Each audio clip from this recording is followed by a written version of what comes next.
Chair, I would first like to talk generally about the financials of SAA. I had an opportunity of looking at the financials for 18 years, from 2000 up to 2017. I wanted to go further to 2018, 19, 20 March, and I requested those financials, but I understand they are not yet available. But I want to bring it to the attention of the South Africans that since 2000, the year that I started to review the financial statements, there is not a single year from 2000 up to 2017. There is not a single year that SAA incurred operating profits. What I mean by operating profits, I mean where the revenue of SAA is enough to cover the expenses of SAA without selling any other item. We all know that in 2001, all the fleet of SAA was sold to finance operating activities. We all know the story of Coleman Andrews, that he went away with 250 million golden handshake, despite the fact that SAA never incurred any profits from 2000 up to 2017. And I'm sure even the financials of 2018 that are not yet out will also show exactly the same thing. Now, let me go to the specific, Chair. In June 2016, sat under my leadership as a chairperson, instituted investigations into spare parts that were bought and sold immediately, some of them at 0 rands. They would be purchased at a higher rate and sold at the companies that are known to the SAAT employees. We know that it's in the newspapers. And in fact, Chair, because I arrived early here, I had an opportunity of looking at all these files. None of these names that I am going to mention here as are here. They were never investigated. Nothing happened. Well, why didn't you give the names to the commission?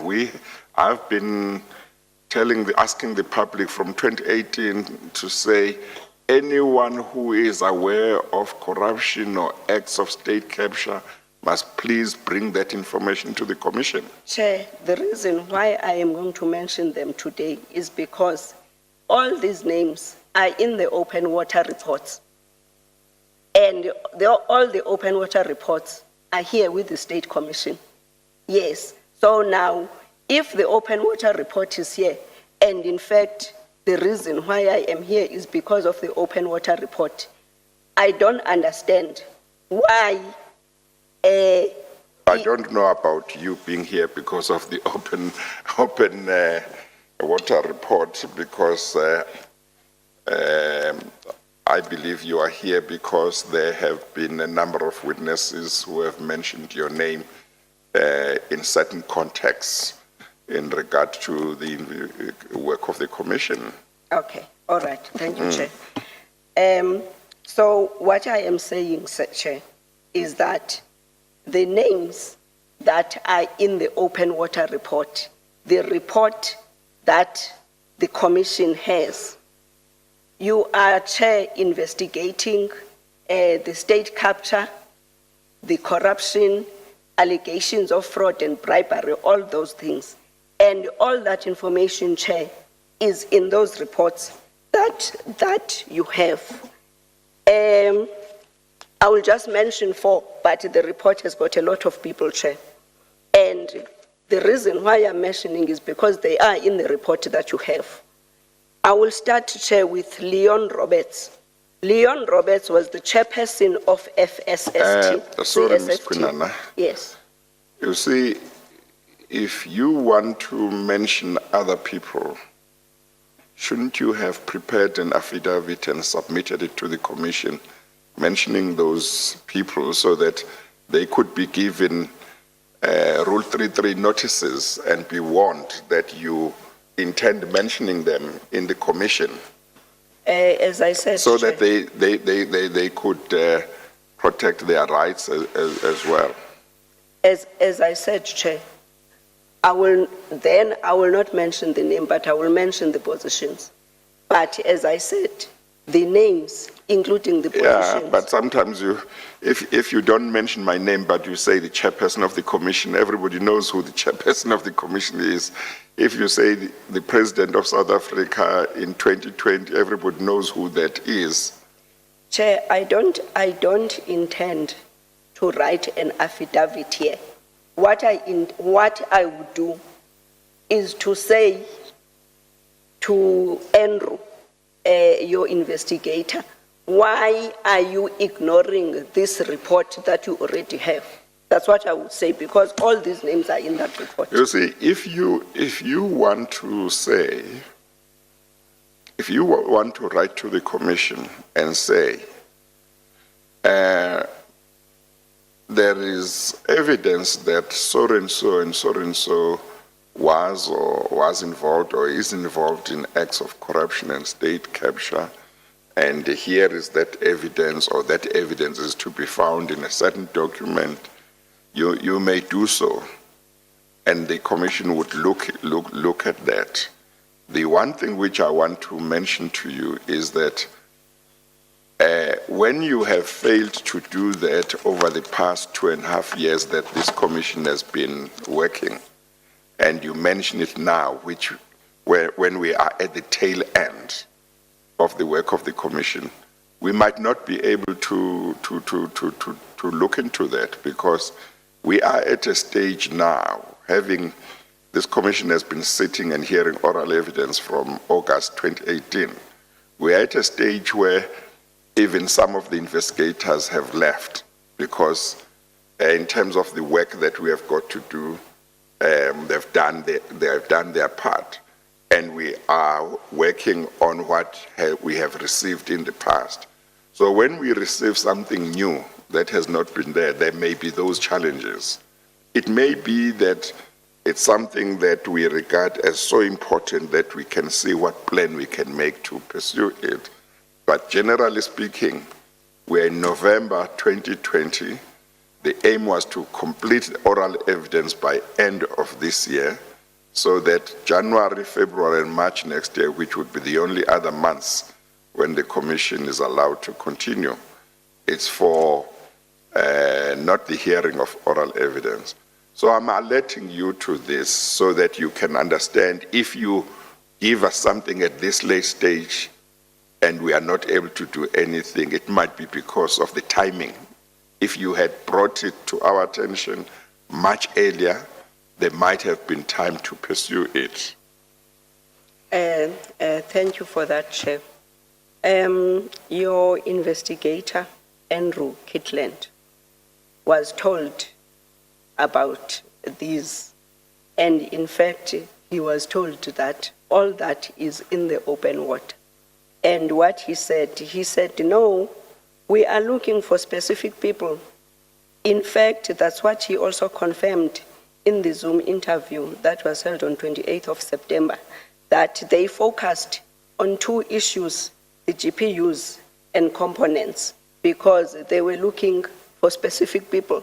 So which means therefore that your investigation team was told about these people that are in the report, but they didn't do anything about that because they were looking at specific people.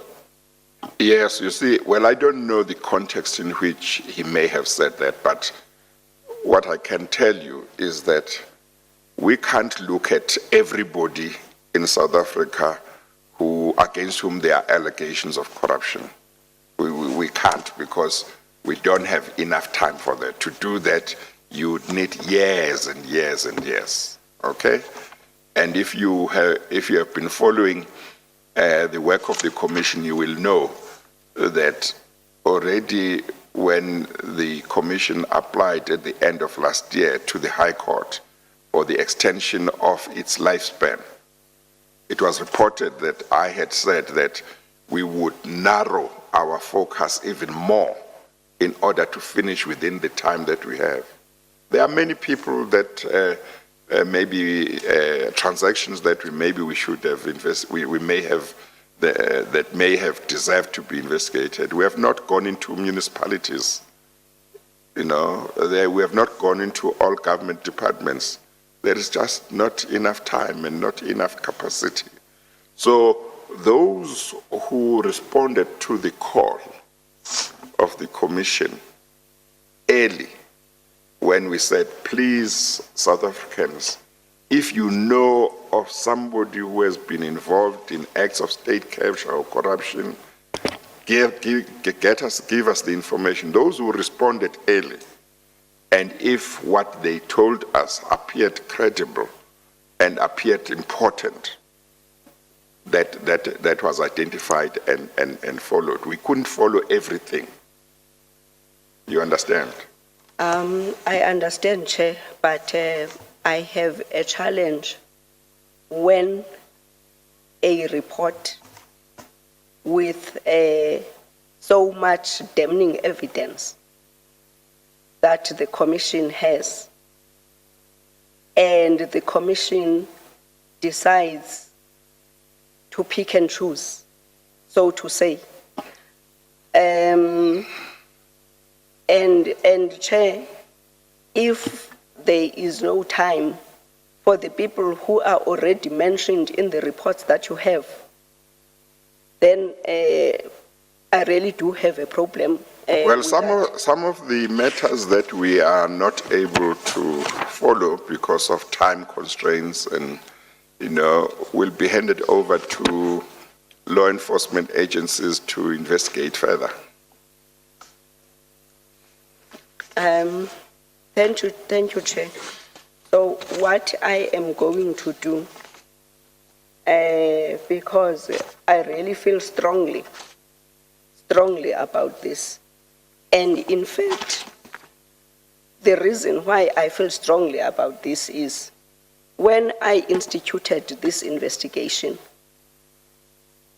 my aim, which basically I didn't know that basically I am more or less acting against the tide of looting at SAA Technical.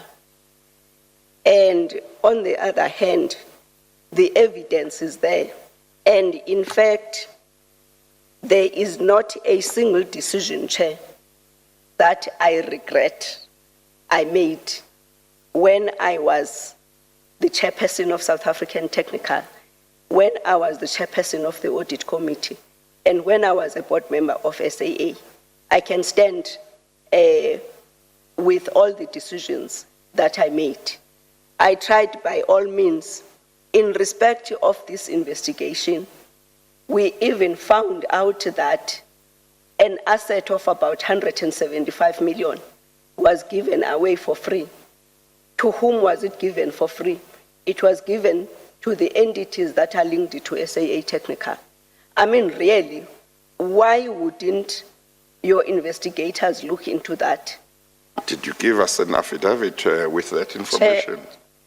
Chair, as I said, this information is with the Commission. So I didn't see a reason for me to